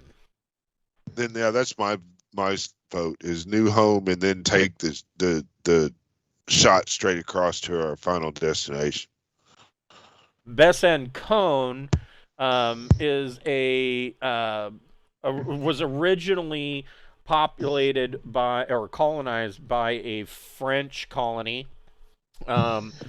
It is at the mercy of whichever power is willing to grab it. It has ill feeling towards Serendip, the Serendip Belt, because they kind of feel like there was there was like a minor war between them and Serendip Belt, and they kind of feel like they got the shaft end of it. But they are a defiant people, and they kind of use their little battle with Serendip Belt as a rallying cry. So, they're not going to care. And Elysee was, for a while, it was actually a colony of Serendip Belt. We also want to scan data on as many systems as we can. We need to report on the what's going on there and everything else. I mean, that's fair enough. That if that is also a part of the mission, that would change things. I was looking at how can we lay as low as possible, and I was thinking if we go to a water world, we pay to refuel and get the fuck out as fast as possible.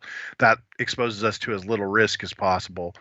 And so that was my thinking on the hard drive and information on all the politics and all that other bullshit. They want to know all that stuff because they're thinking about coming through here. Right, but if you can get the Herzens list, all of that information is potentially on what you're assuming is on a backup at Drop Point Hotel. Now, we're assuming it has all these systems already scanned, and you're assuming that it is at least a most partial backup of the data core that was stolen. So that is your meal ticket. That's your way out. But the biggest thing about Elysee that pops up in your database is that it is the headquarters of the Island Bridge Trading Corporation.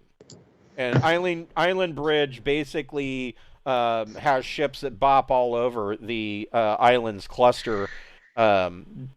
Basically, they are the Amazon of the new and old island subsectors.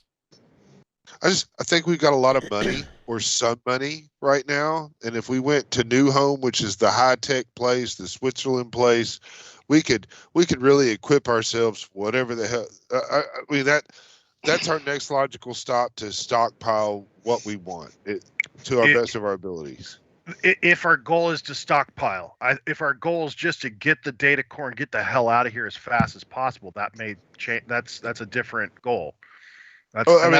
It's whether we want to take several weeks to go to Sturgeon's Law or not. It's the same. We're gonna have to make the same number. We have to jump one jump at a time. It's a week per square. Acadie, you're in 1, 2, 3 weeks to get to New Home. And then 5 weeks. And that's a best case scenario, assuming that that there was no technical malfunctions, that you're able to align the drive, etc. Then if you go from, and you were saying go from New Home directly to Herzen's Last, 1, 2, 3. Yeah, so that'd be 8 weeks 5. Versus 10 weeks. Well, that would be another 5 weeks. Best case scenario. So that is the shortest route. So that would definitely be the shortest route. And so that might be the best way to go. That was my whole thing. I mean, it's fast and he said it was the highest tech level in the subsector. And I mean, I would like to try to, if there's Switzerland, that's the place where I can get my side drugs and we can get neat guns and maybe some better armaments. And I mean, just whatever standardized equipment we got, that's going to be our best shopping location to equip ourselves now that we got a few $100,000. When they say highest tech level, let me... While we're mid-jump, do we have the opportunity to work on our... transponder or not? Is that something that can only be done while grounded? Well, you could do it in jump, but I mean that's because I can guarantee you Mondiage has agents on New Home, right? And so when our ship shows up there, those agents will know to look for us. And so my thinking is if we could have the transponder give a different ship information, that would definitely make things a little easier. Yeah, you could do it, but I mean, it's going to be a formidable engineering or electronics check in order to change your transponder. The spy game is if they're there dancing around, we gotta be careful. We gotta get in. We gotta watch our fucking ass and do our thing, and then get the fuck out. If we run into them, they're not on their home turf. And I mean that. So New Home has a tech level of 13. That's rocking for out here. Yeah, for out in the middle of nowhere, that ain't bad. It does have a gas giant. We could hypothetically refuel off the gas giant, not even dock. Yep, that's another option. But I mean, so are we all agreed that's the fast way, or are we really are we wanting to entertain the surgeon's law? No one else has actually voiced another idea on how they think we should go. What do you think, Jack? Randolph, what do you think? It's kind of tough. It could go either way. I feel like we could use a planet to duck and dodge and make them think we're going somewhere else, especially like Cochise or something. But the one thing I'm not really looking to buy anything other than I was going to pick up a better astrogation program for my computer. So that might be a reason to stop at New Home. That's a possibility, yeah.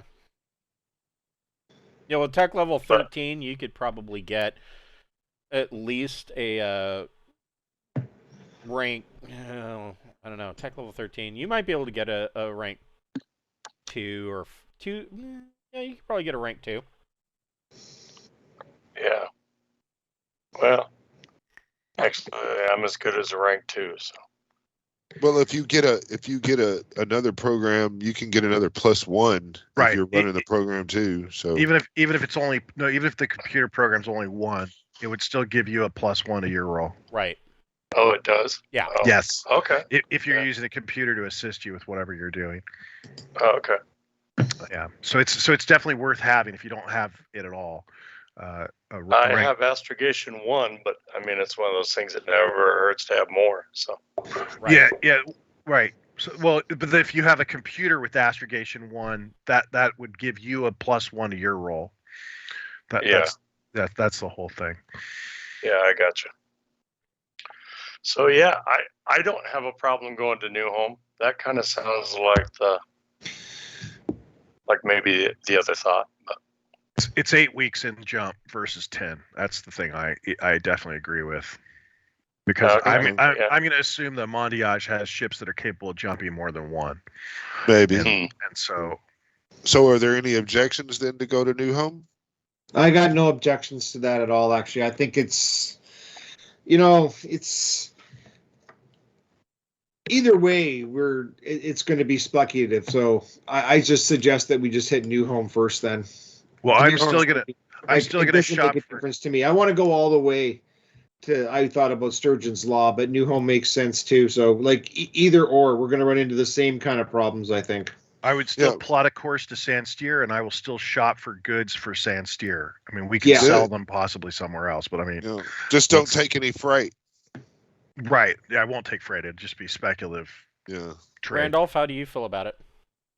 Randolph's down in the maintenance hallways working on the repairs. Yeah, you're working on repairs. Yeah, Randolph, go ahead and make a mechanic plus. Well, actually, make an engineering power plus intellect or education check.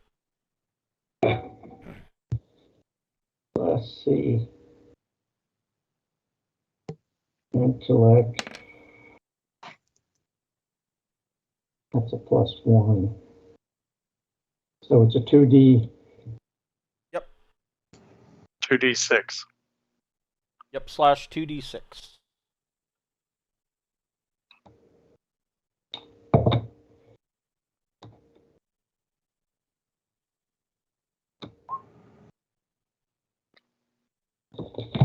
Nope.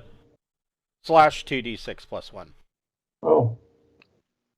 I use the dice roller. I just kind of leave it up. Yeah, if you go over to your your toolbar on the left-hand side, the second to the last button looks like a little D20 dice. If you click on that, it'll bring up your dice roller.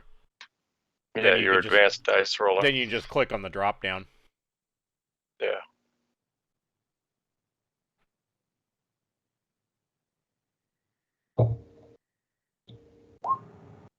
There you go. Nice. Wow. I got a good roll. Oh my God. So Randolph, it looks like you're probably going to be able to have it. The damage that was done was not really that extensive. It was just knowing where to look. There's fuses that are missing. There's couplers that are missing. It's just knowing where to look. You've already determined all that. You estimate that roughly 3 to 4 hours, and you can have the ship up and running. Wow, nice. I would also like to say that I found some maintenance issue that we may want to address on the trip. Well, undoubtedly. I mean, this is a fat trader, so you've probably found more than one or two maintenance issues. Well, I'm thinking of 3 or 4 right now. Probably, yeah. I mean, undoubtedly. Is it like a Huey? If it's not leaking, it's not working. Exactly. That's right. Yeah. Volkswagen Bug. It has an organized oil leak. Well, you know, who he was, 10,000 parts flying in loose formation. Right. All right, so we need to meet with the police, and then we need to refuel. We need to buy 160 tons of fuel. Right, and you probably want to go order food and entertainment. Entertainment and food. Get a lot of books, a lot of porn, booze, some movies, and some food, so that you can survive a minimum of 8 weeks in transit. And so we will deal with your police interview. I was going to say interrogation, but it's more of an interview. We'll deal with police next week, and your shopping trip and refueling to get the hell off of Acadia next week at 7:00. Sounds Wonderful. good. Thanks. All right. Have a great night. All right. Have a good night, guys. Take care. Thank you. Thanks, Chris. You're Appreciate welcome. it. Have a good one. You too. Good night, guys. Night.